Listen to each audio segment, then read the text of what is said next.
Buenos días. Buenos días a todos los ponentes. Muchas gracias por venir. Tenemos una mesa concurrida, así que vamos a intentar hacer un debate ágil y rápido para poder tratar todos los temas. Empezamos con la Secretaría de Estado. El Ministerio, a través del IDAE, acaba de lanzar una invitación a propuestas innovadoras relacionadas con transición energética. Se ha dotado con 100 millones de euros. ¿Qué inversiones se buscan? ¿Qué nuevos modelos se pueden desarrollar relacionados con las renovables? Pues muy buenos días.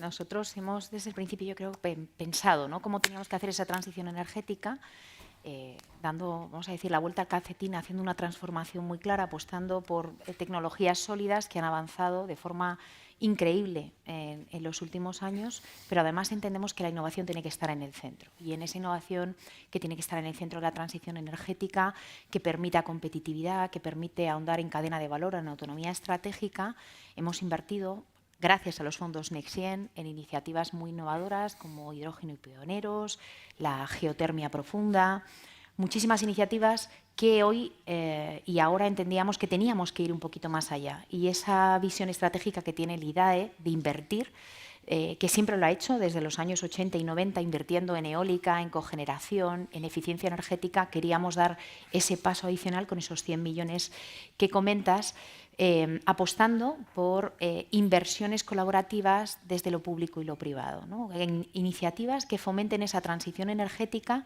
desde pequeñas empresas, start-up o empresas consolidadas que apuesten por esos nuevos modelos de negocio o innovaciones. Hemos presentado una estrategia contundente, hemos abierto la ventanilla, como bien dices, que está en el IDAE, cumple, además estamos de aniversario, cumple 40 años el IDAE, y lo que buscamos son proyectos alineados con el Plan Nacional Integrado de Energía y Clima, proyectos que cumplan con el criterio fundamental de no daño significativo al medio ambiente, que sean propuestas técnicamente y económicamente solventes, pero sobre todo hablar de grandes áreas de trabajo, como son la movilidad sostenible, el almacenamiento, la gestionabilidad, la eficiencia energética, la cadena de valor, la economía circular.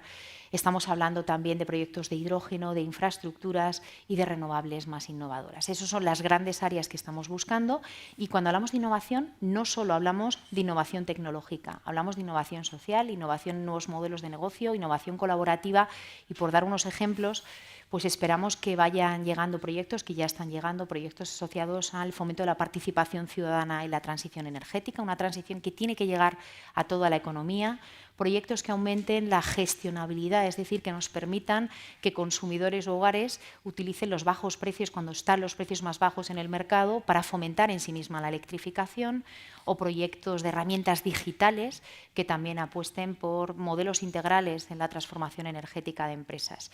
Insisto, es una ventana que acaba de abrir y que ya estamos recibiendo muchísimas propuestas, y sobre todo muchas empresas se dirigen a nosotros para, pues, sus dudas, ¿no?, plantearnos por dónde tienen que seguir trabajando, y esperamos que se presenten muchos y nosotros ser muy ágiles en ese programa de inversiones que se multiplica por 2,5 respecto a lo que tenemos actualmente en cartera.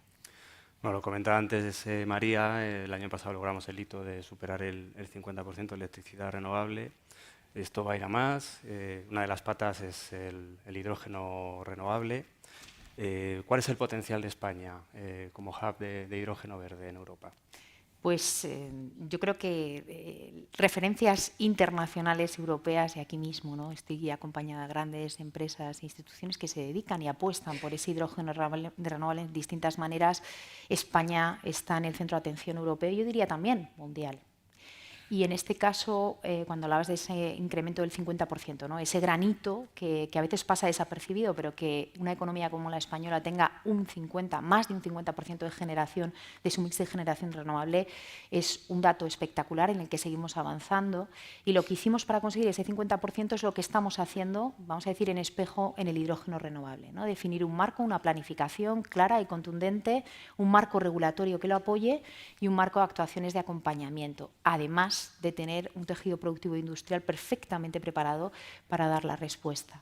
Entonces, por supuesto, creo que ese mismo es el ejemplo que hemos seguido con el hidrógeno, lanzando una hoja de ruta donde tenemos medidas tanto regulatorias como de innovación, medidas de acompañamiento.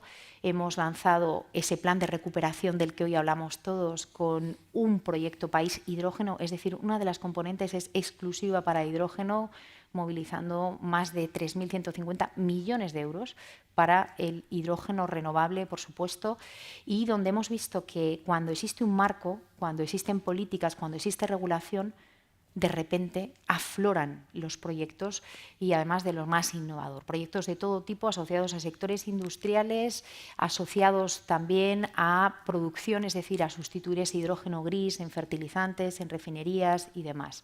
¿Qué hemos hecho? Insisto, trabajar de forma contundente teniendo un plan nacional integrado de energía y clima que estamos actualizando, como sabéis, y que eleva el objetivo hasta 11 gigavatios de hidrógeno renovable en nuestro país, donde también hemos lanzado numerosas convocatorias y donde estoy convencida que Natalia de Nagas nos contará, pero en todas las convocatorias europeas, tanto de proyectos de interés comunitario como la última al Banco de Hidrógeno, España ha sido protagonista, ¿no? Ha resultado pues, buque insignia de esa gran transformación.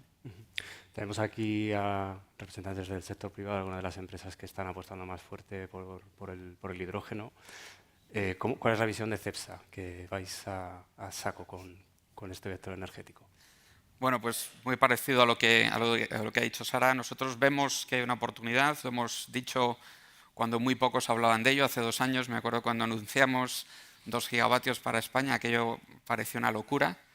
Y sin embargo, y sobre todo después de la guerra de Ucrania, se ha visto el papel que juega, no solamente por su oportunidad de descarbonización, sino también para conseguir la independencia energética y la autonomía estratégica, ¿no? Por lo tanto, 2 años después, vemos que muchas voces ya empiezan a ver que verdaderamente el hidrógeno tiene potencial.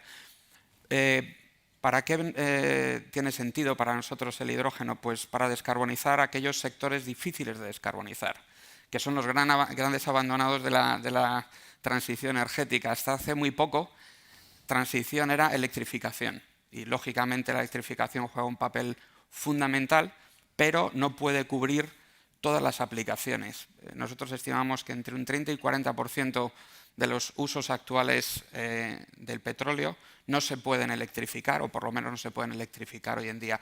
Y ahí es donde el hidrógeno y también los biocombustibles de segunda generación juegan un papel excelente. Por lo tanto, nosotros apostamos porque vemos que hay una necesidad, juega a nuestro favor. Tenemos fortalezas en Cepsa y en España que nos posicionan, como ha dicho Sara, no solamente a nivel europeo, sino también a nivel mundial. Tenemos conocimiento. Cepsa, por ejemplo, es utilizador de hidrógeno desde hace más de 50 años. Sabemos manipularlo. Es un producto que tiene una serie de riesgos que hay que conocer y hay que manejar. La seguridad es muy importante. Pero tenemos otras ventajas. Estamos en España, estamos en el sur de España, que produce los precios más competitivos de energía renovable. Estamos en un país con infraestructuras fantásticas de transmisión de gas, pero también de movimiento de combustibles líquidos. Sistema eléctrico pues, muy avanzado. Tenemos una regulación que nos permite tener la confianza de que tenemos también el soporte político. Y estamos mejorando muchísimo en el área de permitting, que para nosotros es tan importante para desarrollarlo. Por lo tanto, para nosotros tiene mucho sentido. Pensamos que hay una oportunidad de cubrir aquellas aplicaciones que no se pueden electrificar, como el transporte marítimo, la industria pesada, sobre todo a alta temperatura, los usos actuales del hidrógeno gris, como pueden ser los fertilizantes. Hay una oportunidad y además tenemos la suerte de que partimos con unas condiciones únicas. Ignacio, por parte de ENCE, ¿cómo lo veis? Sí, nosotros hemos sido y queremos ser un vector de la descarbonización. En nuestro negocio más tradicional, que es la fabricación de celulosa, somos intensivos en energía. Y quiero destacar que de 6 megavatios hora que usamos por cada tonelada de celulosa que producimos, hoy solo 0,5 no son renovables. 5,5 son ya renovables, y desde hace tiempo.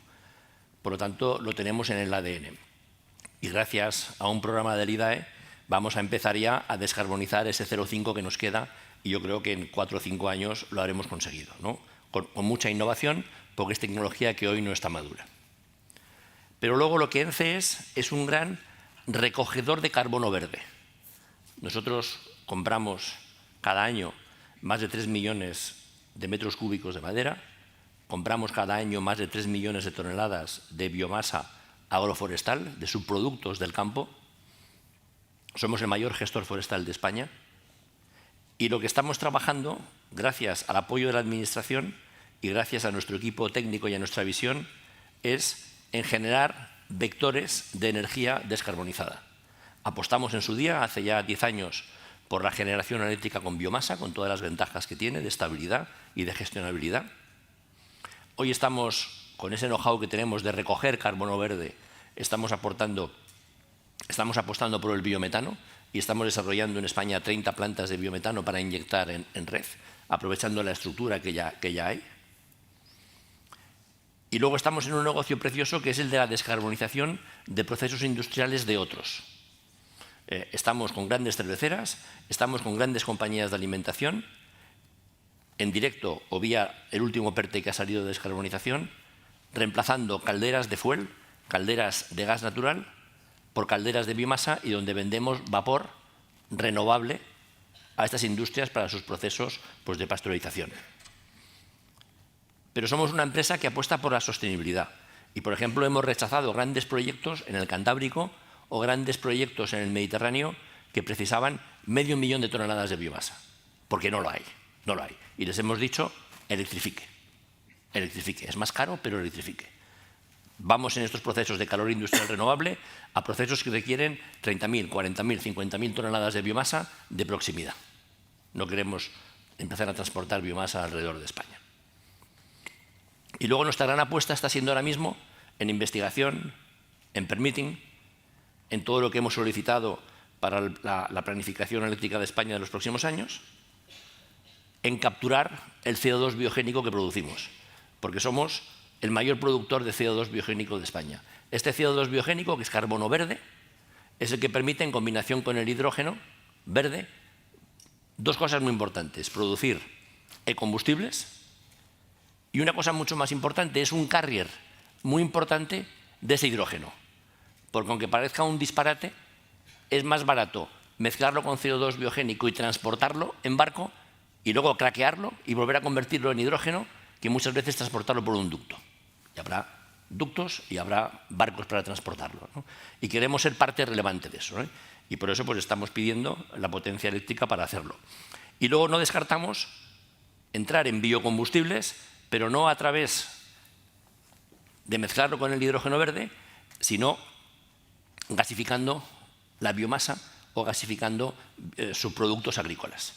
Porque hoy, digamos, la gran duda está en estos ecombustibles, en estos biocombustibles, a qué precio se van a vender el día de mañana, a $1.500, a $1.600, y nosotros pensamos que hay que tener productos por debajo de los $1.000.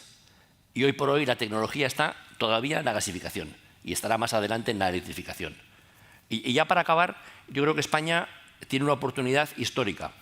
Yo siempre cuento en estos foros que en la época de los romanos, en la Edad Media, las grandes potencias eran aquellas que contaban con ríos, porque el río era una fuente de energía importante. Y España pues, se perdió esa fiesta porque no tenemos ríos, ¿no? Y en cambio hoy tenemos sol, tenemos recursos biomásicos fabulosos, tenemos mucha energía primaria en el campo español que transformar en energía competitiva y por lo tanto vamos a ser un campeón, yo creo, en Europa, no solo del hidrógeno, de los combustibles, sino de la industria, de una industria competitiva. Porque igual que se desarrolló en el Ruhr o se desarrolló en Inglaterra una gran industria al lado del carbón, yo creo que en España podemos tener una gran industria alrededor de esta energía primaria renovable y competitiva que vamos a ser capaces de producir. Bueno, buena muestra de este boom de proyectos es la Open Season que abrió en Agas a finales del año pasado. Se presentaron los resultados en enero con 650 proyectos, nada menos. ¿Cómo contribuyen a ello los fondos europeos, Natalia? Bueno, buenos días a todos y muchísimas gracias por la invitación a participar en este panel tan atractivo como es para mí el hidrógeno renovable. Efectivamente, en el proceso de Call for Interest o manifiesto de interés que lanzamos en Enagas a finales del último trimestre del año 2023, pues tuvimos una gran recepción. Era un proceso abierto, no discriminatorio y transparente, en donde más de 650 proyectos se presentaron. Esos 650 proyectos, el 65% son de producción, El 20% son de demanda y el 15% eran de comercializadores con un interés en comprar para luego poder vender el hidrógeno renovable. Para llevar a cabo el despliegue de ese boom de proyectos, realmente lo que se necesita es ayuda de fondos europeos, ¿no? Tenemos que pensar que el hidrógeno renovable realmente no existe todavía como vector energético y que REPower pone un objetivo muy ambicioso de 20 millones de toneladas de consumo en Europa en el año 2030. Para ello, fundamental que los fondos europeos ayuden a la financiación de todos esos proyectos. Entonces, ¿qué grandes fondos europeos existen ahora mismo y que pueden impulsar el desarrollo del hidrógeno? Bueno, pues aparte de los nacionales, los PERTE que mencionaba Sara, de pioneros, ¿no?, que han ayudado mucho en el despliegue de la producción del hidrógeno, una parte muy importante puede venir por el Banco Europeo del Hidrógeno. La primera subasta del Banco Europeo ha sido publicado los resultados el 30 de abril de este año. Y el éxito para España, la verdad es que es bastante elevado, porque de los 720 millones que se han otorgado, más de 250 millones son para proyectos españoles, de los cuales son 7 proyectos, 3 están en territorio español. El Banco Europeo lo que hace realmente es dar la diferencia, paga la diferencia entre el coste de producción del hidrógeno renovable frente a su alternativa. Con lo cual, si España es el país que más proyectos ha presentado, 46 de 132 proyectos que se presentaron a las bases del Banco Europeo del Hidrógeno, seguido muy de lejos por el segundo país que presentó 20 proyectos, que son Alemania. Quiere decir que realmente la oportunidad que tiene España para desarrollar hidrógeno es muy elevada. Otro tipo de fondos que existen disponibles para ayudar al despliegue del hidrógeno es precisamente para las infraestructuras. Y ahí es donde en Agas estamos ahora mismo trabajando, porque los proyectos de la red troncal española, los 2 almacenamientos subterráneos para la gestión de la diferencia entre la oferta y la demanda, más el corredor H2Med, se presentaron tras el acuerdo político de Portugal, España y Francia para definir ese gran corredor que tendrá la posibilidad de llevar los volúmenes excedentarios de hidrógeno renovable de la península ibérica a unas deficitarias de hidrógeno que se ubican en el norte de Europa, fundamentalmente Alemania, que ya de manera pública dice que entre el 50 y el 70% de sus necesidades de hidrógeno verde en el año 2030 tienen que venir de países de fuera de Alemania, tienen que importarlos. Entonces, el haber sido considerados toda esta cadena proyectos de interés común europeo da acceso a la financiación de los fondos CEF, de los Connecting Euro Facilities. Actualmente nos encontramos trabajando en la elaboración, ¿no?, de esa presentación para los fondos en una primera fase para estudios, y una vez continuemos ese avance de estudios y de ingeniería, posteriormente será para la construcción, que se espera que esté operativa para el año 2030. También existe otro tipo de fondos, que son los IPCIs, ¿no?, que son los proyectos importantes de interés común europeo, y que para el hidrógeno tiene 4 capítulos. 2 de ellos en España ya se ha recibido dinero, que es el High to Tech, High to Use. Ahora mismo ha salido publicado el High to Infra y posteriormente saldrá el High to Move, que es para la movilidad con el hidrógeno. Así que existen muchos fondos europeos que movilizan mucho capital y que ayudarán en el despliegue del hidrógeno. Y esto desde el punto de vista del regulador, para la CNMC, ¿qué retos supone la irrupción del hidrógeno? Como regulador sabemos o somos conscientes de que se necesita un marco regulatorio estable y predecible en un sector que empieza. Además de estable y predecible, o sea, además de intentar tener ese marco, lo que hay que intentar es que no lo ahogue. O sea, que si estamos sacando iniciativas que puedan ser pioneras, un sector nuevo, pues tendremos que ir acompañando a ese sector en su desarrollo. Entonces, además tenemos que ser flexibles, o sea, ir evaluando cómo se va desarrollando un determinado sector para ver si en un momento determinado hay que volver a reengancharse y cambiar o modificar algo. Por ejemplo, ahora el hidrógeno tiene dos retos fundamentales, ¿no? Uno es desde el punto de vista de la red eléctrica y otro es desde el punto de vista de la red de gas, por ejemplo, en aquellos proyectos que se transporten por redes, porque habrá otros vectores, hidrógeno, amoníaco, que puedan no ser transportados por redes. Entonces, por ejemplo, hoy el reto es que tengan acceso los electrolizadores a la red eléctrica. Nosotros en ese sentido estamos trabajando en una circular de acceso de la demanda a la red eléctrica para intentar no solo facilitar el acceso a red, sino que implementar toda esa serie de soluciones con accesos flexibles que maximicen el uso de la red, que promuevan la digitalización, o sea, en toda una serie de medidas que puedan acompañarlo. Y después el acceso a la red, el acceso hoy a la red de gas. Hemos sacado un procedimiento de conexión hace poco y estamos trabajando ya en lo que sería la adaptación de la circular de acceso y conexión de biogases y también del hidrógeno para hacerle sitio de momento al hidrógeno como blending, y el día de mañana será ver cómo, por ejemplo, se reutilizan las posibles infraestructuras de gas que hoy pueden estar duplicadas en utilizarlas para el hidrógeno en el futuro, cuál será el marco retributivo. O sea, que tendremos que ir poniendo las bases de esas cosas. Otra cosa que pasa en la Administración es tenemos un gran reto en lo que es la gestión de los fondos o un gran reto en toda la gestión de los hitos de los trámites, que es un reto para todos. Es un reto para la Administración por un lado, pero para el administrado por otro, que tiene que también ayudar a la Administración proponiendo soluciones, dando la información adecuada en cada momento y acompañando en esos trámites.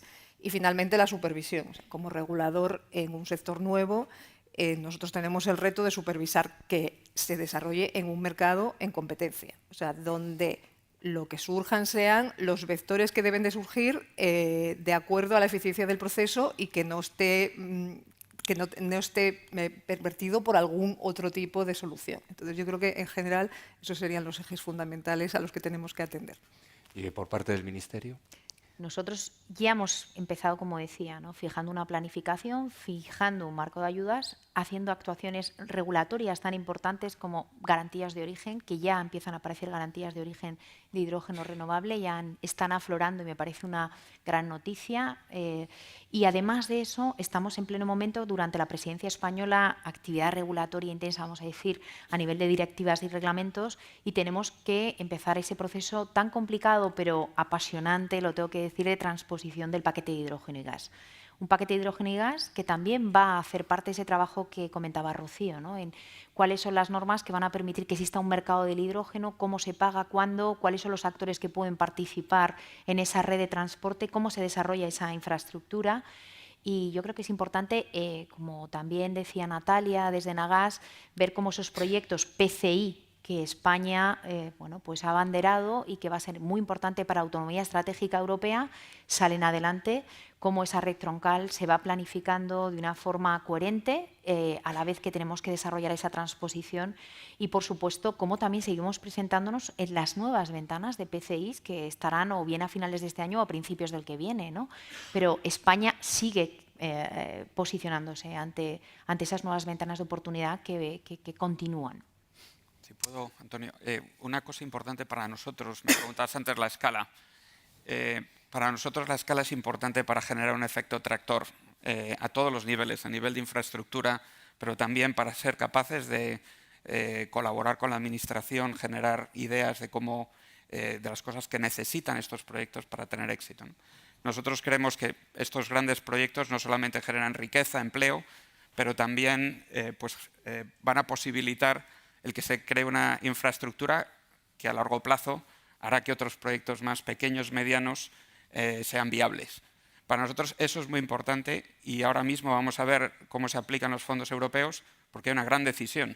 Si se aplican de manera preferencial a esos proyectos tractores o si los repartimos entre muchos proyectos pequeños. Yo creo que eso es probablemente una de las cosas más interesantes a las que vamos a asistir en los próximos meses. Para nosotros desde CEPSA, lógicamente, el apoyar a los proyectos, a los grandes proyectos europeos, facilitaría la legislación y el desarrollo de infraestructura.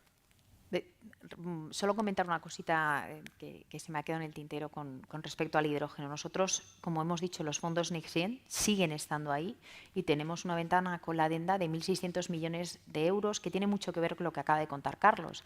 Estos 1.600 millones de euros son para clústeres y valles de hidrógeno. O sea, estamos buscando realmente que ese ecosistema nazca y tenga una escalabilidad bastante potente, vamos a decir, en distintos territorios donde pensamos aunar dos cosas, la producción, pero también el consumo, ¿no? Buscar que el consumo llegue, que los off-takers, como siempre empleamos esa jerga, estén también ahí representados. Si es para fertilizantes, si es para refinerías, si es para nuevos combustibles en sector aéreo o marítimo. Pero es importante generar el hidrógeno, pero también ver la otra cara de la moneda, ¿no? ¿Quién lo consume? Yo, al hilo de lo que dice la Secretaría de Estado, yo siempre hablo de la revolución industrial, ¿no? Y como os decía antes, cuando en el Ruhr y en Inglaterra, gracias al carbón, surgió la industria. Inglaterra y Alemania no invirtieron en exportar carbón al resto de Europa. Por lo tanto, una reflexión, ¿no? O sea, nosotros deberíamos ser capaces en España de aprovechar esa energía renovable competitiva que vamos a producir para generar industria en España. Habrá que exportarla también, pero que no se vayan todos los recursos a exportarla, sino que seamos, como tú muy bien dices, secretaria, capaces de transformarlo en riqueza y en empleo aquí.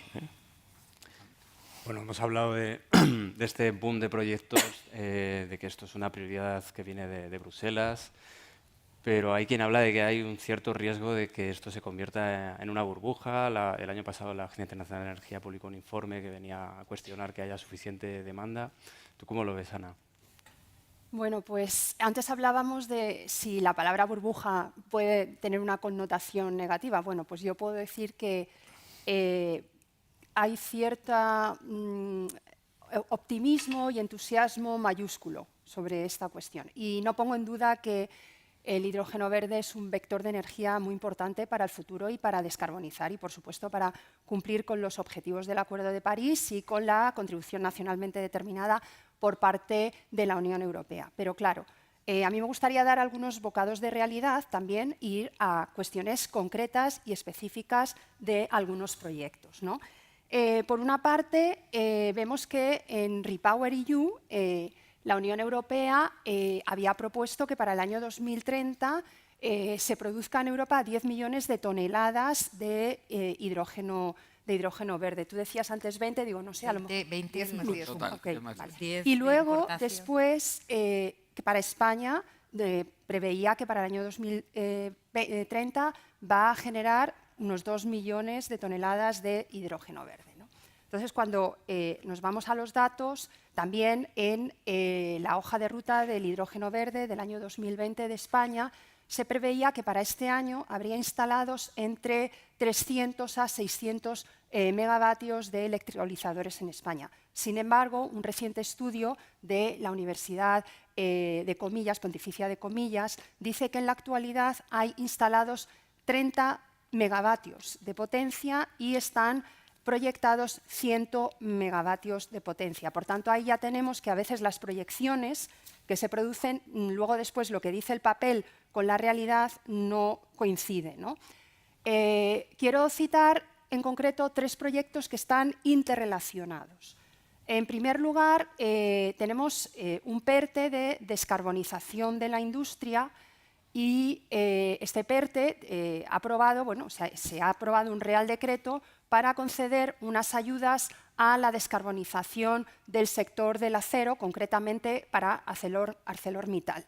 Y que es parte, de hecho, de unas ayudas que han sido aprobadas por la Comisión Europea dentro de un proyecto de interés común y, concretamente, en total, la Unión Europea, en los Estados miembros, ArcelorMittal cuenta con más de 1.500 millones de euros para descarbonizar su producción, concretamente en España, en la acería de Gijón, en Dunkerque, en Francia, y en Gante, en Bélgica. Pues el pasado mes, a finales de febrero, el representante de ArcelorMittal en Europa ha dicho que posiblemente no van a poder construir estas instalaciones de reducción directa del mineral de hierro que estaban previstas y que posiblemente lo van a tener que importar y que están pensando en marcharse a Estados Unidos porque allí el precio es más barato del hidrógeno verde, porque además una de las cosas que dice el representante de ArcelorMittal es que no van a poder competir con el resto del mundo, porque si van a Estados Unidos, producen allí ese proceso de reducción directa del mineral de hierro y luego lo van a importar aquí. Lo que sí es que van a construir son unos arcos eléctricos para luego con estos minerales, esa reducción, seguir con sus procesos de producción. Incluso dice que es posible que sigan produciendo durante un tiempo con gas. ¿De acuerdo? ¿Y por qué? Porque ellos quieren un precio de al menos 2 euros el kilogramo de hidrógeno verde. Y para ello había otro proyecto, que es el High Deal, ¿de acuerdo? En España, que es parte de High Deal a nivel europeo, en el que había un consorcio entre ArcelorMittal, Fertiberia y también Enagas. En los precios que se estaban ofreciendo para ArcelorMittal eran de en torno a los 5 euros el kilogramo y ArcelorMittal quiere 1,5 € el kilogramo. Y además este proyecto que se presentó en el año 2022, en principio hablaba de, voy a dar los datos, este proyecto preveía que se iba a contar con, o iba a generar o crear 7,4 gigavatios de electrólisis y luego en septiembre se dijo que no era posible, que serían 3,3 gigavatios de electrolizadores y ahora en enero se ha paralizado este proyecto, ¿de acuerdo? No sabemos qué es lo que va a pasar. Y finalmente, y también relacionado con esto, es el proyecto H2Med, que es un proyecto que nosotros creemos que de momento está sobredimensionado. ¿Por qué? Pues por su viabilidad técnica, porque en estos momentos no hay certificaciones, estándares internacionales para la construcción de ductos marinos. Y además una parte del H2Med va a ir, es la parte Barmar, que va a ir por el mar. Y además tampoco hay muchos desafíos técnicos en cuanto al blending para utilizar algunos ductos o gaseoductos que se pueda combinar el hidrógeno verde, ¿de acuerdo? Además también una de las proyecciones es que se va a exportar 2 millones de toneladas por estos ductos a Europa, pero sin embargo dentro de los grupos regionales TEN-I hay unos datos del año 2023 en los que se prevé que España va a ser capaz de producir para el año 2030 1.235.000 toneladas y que la demanda nacional será de 658.000 toneladas. Por tanto, el surplus son de 600.000 toneladas. Entonces, no sabemos de dónde salen estos 2 millones de toneladas. Además, también otras de las cosas que me parece importante recalcar es que cuando hablamos de la transición ecológica, no solo energética, tenemos que también encontrar un equilibrio entre también los impactos ambientales. Y nos preocupa todos los impactos en la biodiversidad que se pueden generar, sobre todo para el trayecto Barmar, porque ahí hay una zona de gran biodiversidad marina que es el Golfo de León, ¿de acuerdo? Y además también el consumo de agua que se va a necesitar. Según la Agencia Internacional de Energías Renovables, en un informe que ha sacado recientemente, dice que alrededor de más de un 45% de los proyectos de electrolizadores en España se van a ubicar en zonas que tienen gran estrés hídrico, ¿no? Por tanto, todos estos datos nos hacen preocuparnos y cuestionarnos si el entusiasmo es excesivo en este sentido, porque los datos están ahí, nosotros estamos viendo cómo se están desarrollando todos los proyectos y creemos, y termino, que es necesario que se haga un análisis de la demanda específica y por sector, y por sector, y que además hay que recordar que para los electrolizadores se necesita un gran despliegue de renovables y que ya tenemos conflictos en muchos lugares en España y que además tenemos desabastecimiento, no desabastecimiento, pero hay escasez de materiales críticos y para eso está trabajando también la Comisión Europea. Por tanto, ya termino. Solamente quiero decir es que no pongo en duda el papel del hidrógeno verde. No soy pesimista, sino que creo que es importante que se trabaje con mejores proyecciones, porque, por ejemplo, en el Call for Interest, sí, ya acabo, sí. el PNIEC en la actualización España prevé 11 megavatios de electrolizadores en el año 2030 y el Call for Interest tiene escenarios, algunos, o sea, uno, el mínimo de 13 megavatios y hay uno de 23,3 gigavatios y otro de 74,3 gigavatios. Y acabo. Gracias. Natalia, sí. Por alusiones. Espera, es que Natalia veía que además sí, para sí, los sí, todos. Bueno, me imagino que todos, pero por alusiones voy a intentar ir un poco Nos quedan 11 a los minutos, puntos. Así Soy que... consciente del tiempo. La Call for Interest no dejó de ser una ventana a que el sector ligado al hidrógeno diera su información. No es información generada por Enagas, sino que fueron 206 empresas de este país a volcar su información. Evidentemente, es cierto, hay un escenario en donde si yo cojo toda la información en bruto recibida, salía una producción potencial en España de 7,9 millones de toneladas. Pero fuimos haciendo escenarios y en esos escenarios fuimos nosotros aplicando una serie de criterios para poder filtrar el grado de madurez de los proyectos que se nos indicaban. Y en ese grado de madurez, pues cuando te declaran, porque lo declaran los usuarios que participaron, que tienen ya una sociedad vehículo creada para el desarrollo, que están avanzados en fases más, no solo un estudio de viabilidad, cuando tienen contratos de venta del hidrógeno. Con ese filtrado salieron proyectos de producción en España de 2,7 millones de toneladas, es decir, del 7,9 ya bajamos al 2,5 millones de toneladas, con una visión al año 30 y al 40, porque no nos podemos quedar en la visión del año 30, tenemos que ir más allá. Estamos construyendo la descarbonización y la transición energética hasta el año 2050, que es cuando Europa y España vamos a ser neto cero emisiones. Después había un escenario en que si bajábamos todavía más allá, quitábamos los autoconsumos y quitábamos también todos aquellos proyectos que habían declarado exportación, bajábamos a 13 gigas en toda la península ibérica. Con lo cual son valores muy en línea con lo que el PNIEC dice y vuelvo a repetir, es información que dieron las empresas, no es información generada por Enagas por un estudio de mercado.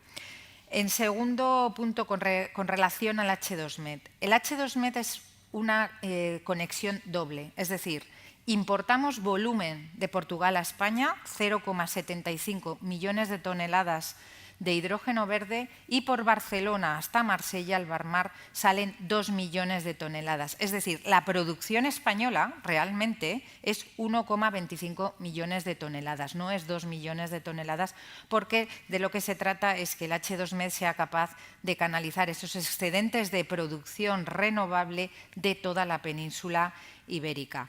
Es el diseño de la red y ese diseño de la red, evidentemente las infraestructuras, estas grandes infraestructuras se construyen con una visión a largo plazo, no al volumen que el primer día pueda salir por ese tubo. Nos encontramos, y por eso estamos en zona de estudios en el H2Med, ya tenemos contratada una ingeniería con la que estamos trabajando y estamos estimando cuál es la mejor ruta viable, porque para Albarmar especialmente, ¿no? Dada la sensibilidad, también lo estamos haciendo con el Celorico Zamora. Somos conscientes y el equilibrio de estas infraestructuras es un equilibrio económico y es un equilibrio medioambiental. Y tenemos que evaluar si es mejor una ruta que vaya por aguas profundas o si es mejor una ruta costera teniendo en cuenta todas las consideraciones medioambientales. Todos estos proyectos, además, llevan el mismo escrutinio medioambiental que cualquier otro proyecto. Es decir, tendrán que pasar por una fase de impacto ambiental y tendremos que conseguir el impacto ambiental. Con lo cual, la preocupación, evidentemente, es de conseguir aquella ruta que no afecte a ninguna de las zonas por las que atraviesa, porque el mar Mediterráneo, he aprendido, no es un mar sencillo. No pensamos muchas veces que por ejemplo, puede ser el Cantábrico o el Atlántico. El Mediterráneo es un mar con sus singularidades, pero lo que sí tiene que quedar claro es que ese proceso y su tramitación será como la de cualquier otro proyecto, con lo cual la afección medioambiental será uno de los grandes temas que trataremos y que abordaremos tanto con la Administración española como con la Administración francesa. Y luego, por terminar, el precio del hidrógeno que se ha mencionado, la subasta del hidrógeno ha sacado que España es el país con el precio más competitivo. Ya vamos por 5,8 euros por kilogramo. Es una curva de aprendizaje. El mayor coste que tiene ahora mismo el hidrógeno, en un 70%, es la generación eléctrica renovable. Luego tenemos que seguir abaratando la curva y estoy segura que en algún momento llegaremos en el año 30 o antes a los precios que podrán ser competitivos para una industria como ArcelorMittal o cualquier otra industria española. Ignacio. Sí, yo quiero decir una cosa. Las grandes revoluciones, y esto es una gran revolución, se hacen con visión. Y hay que tener una visión, y la visión es la correcta. Y luego tenemos que ir periódicamente amoldando la realidad a lo que ha ido ocurriendo y rectificando o impulsando. Y por lo tanto yo creo que todo lo que has contado no tiene que preocuparnos. Todo lo que nos has contado ocurre siempre. Y lo que habrá que hacer es que la Administración, el regulador, las empresas, pues vayamos rectificando y vayamos rediseñando planes a corto plazo. Pero en la visión estamos todos de acuerdo. Ya, pero si yo estoy de acuerdo que se aprende haciendo, ¿no? Desde luego, por supuesto.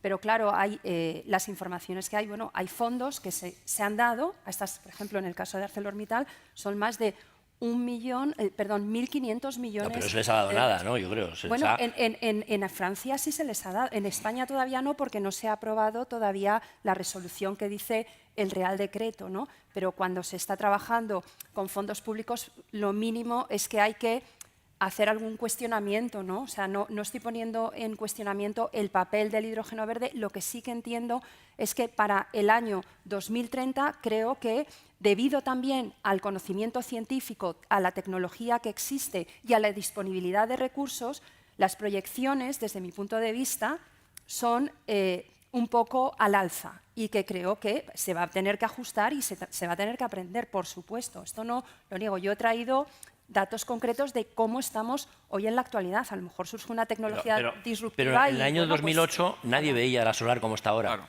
La veíamos algunos. Claro, sí, por supuesto. Pero posiblemente vamos a tener que esperar más tiempo de lo que está previsto. Y un comentario y muy al hilo, ¿no? Con lo que decía Ignacio. Yo creo que las grandes revoluciones no solo necesitan visión, sino que en este caso, lo has comentado, Ana, algo muy importante.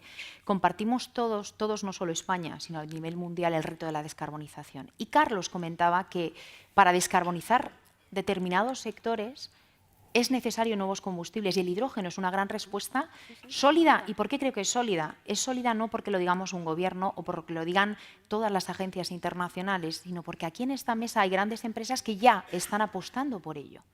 Y creo que en ese recorrido que dices de revisión estamos completamente en línea y lo hemos demostrado, ¿no? En el año 2020 sacamos una manifestación de interés a principios de año, se presentaron 28 proyectos en España. Año 2020 es antes de ayer. A final de año aprobamos una hoja de ruta a final del año 2020 del hidrógeno renovable. Lanzamos una nueva manifestación de interés. Se presentaron más de 500 proyectos. Recientemente el Call for Interest, 650 proyectos.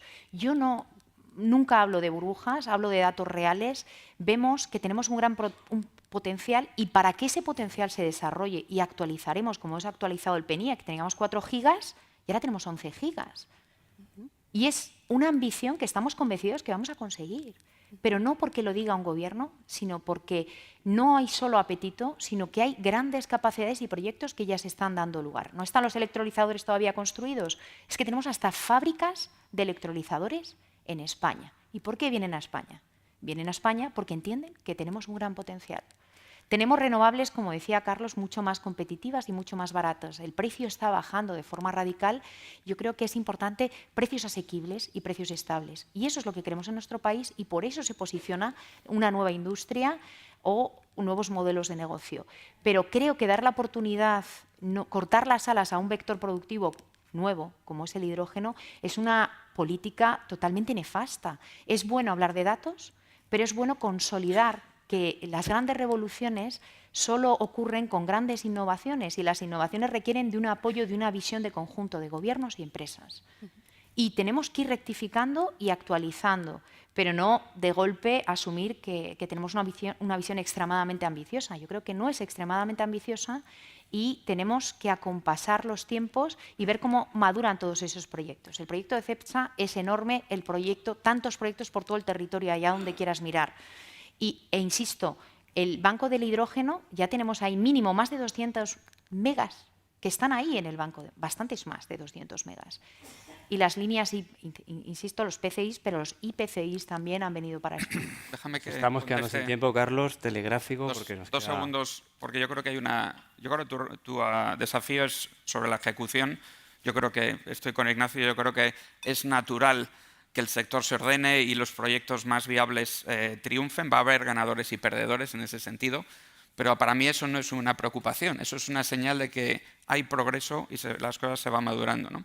Espero añadir además que el Valle Andaluz del Hidrógeno Verde, antes de final de año, si los PERTEs se anuncian, podamos añadir 400 megavatios a tu lista de proyectos, ¿no? Pero sobre la demanda, que es una de las grandes cuestiones, sabéis que nosotros hemos anunciado acuerdos con Maersk, una gran empresa logística a nivel mundial, con Yara, que es uno de los mayores transportistas mundiales de amoníaco, que no tiene presencia en España, con Fertiberia y con el puerto de Rotterdam. Hemos estado esta misma semana, vengo de Rotterdam, de celebrar lo que hemos llamado el corredor marítimo, donde hay muchísimo interés en el hidrógeno o sus derivados, en este caso el amoníaco verde, por clientes del norte de Europa, empresas eléctricas alemanas, clientes industriales de Alemania que necesitan estos productos a los precios a los que se los estamos ofreciendo hoy. Hoy mismo, si lo tuviéramos funcionando, el año que viene empezarían a comprar. Con lo cual yo soy optimista, totalmente de acuerdo en que hay que tener un ojo puesto en la ejecución, que no es trivial. Me sabe fatal, os tengo que cortar porque me van a cortar a mí. Lo siento mucho, pero es que se nos ha acabado el tiempo, lo siento. Hasta aquí esta primera mesa ha sido súper interesante y tenía que haber sacado el tema de la burbuja o no burbuja antes. No hay burbuja. No hay burbuja. Muchísimas gracias a todas las personas que nos han acompañado en esta conversación, también al público de la sala y a quienes nos siguen por streaming. Y ahora vamos a hacer una pausa de 20 minutos para tomar un café y retomamos en un ratito. Muchas gracias. Gracias.